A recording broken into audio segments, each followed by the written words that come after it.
More Than Hashtag Part 1 was more of an informative meeting. It gave background on what Part 2, well, what it would lead up to in Part 2, and basically gave a lot of info, a lot of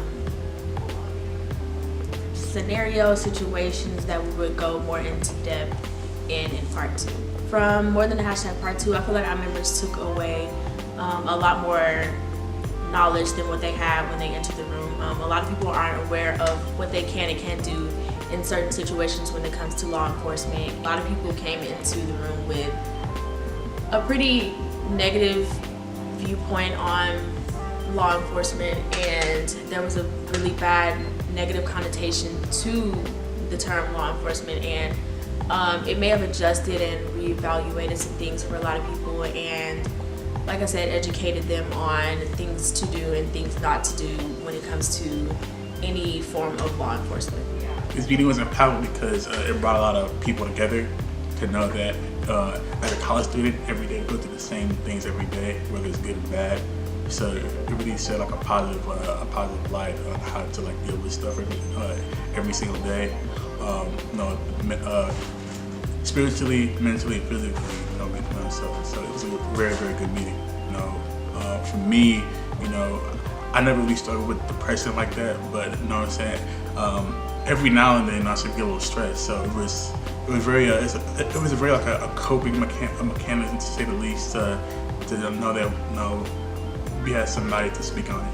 So the juvenile justice meeting last semester, it was called Law and Order Juvenile Justice Unit, and it was mostly about the corruption and kind of influence that educators in lower education, like elementary, high school level, that they have on particularly youth of color. I chose to talk about this topic because it was one that affected me personally.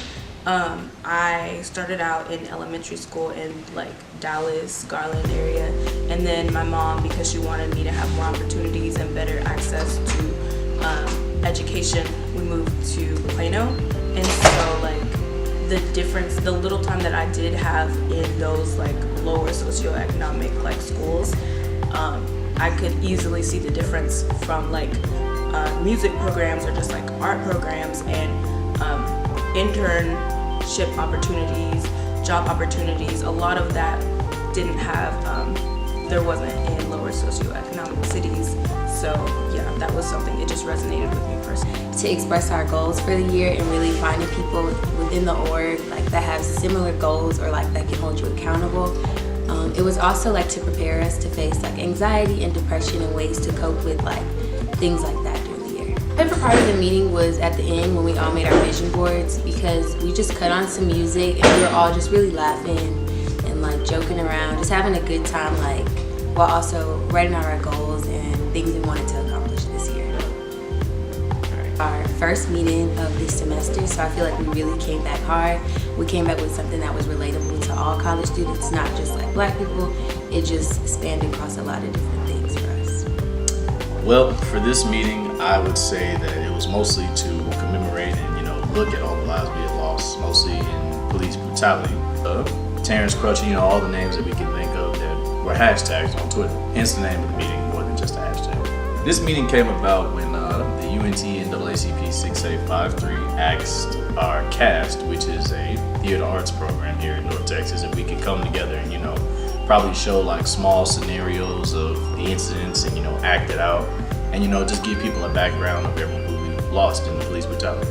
This meeting was important because it's important to educate and show everyone how we ourselves can combat against the police brutality, and also show like the number of lives we've lost, and that is an ongoing issue and is like still reoccurring, you can say. Okay, well, we made the mentorship program this year because a lot of people have mentors on campus, but they're the same age, usually just like seniors or something. But we wanted people who actually work in the offices and people who are graduated already and adults who were minorities.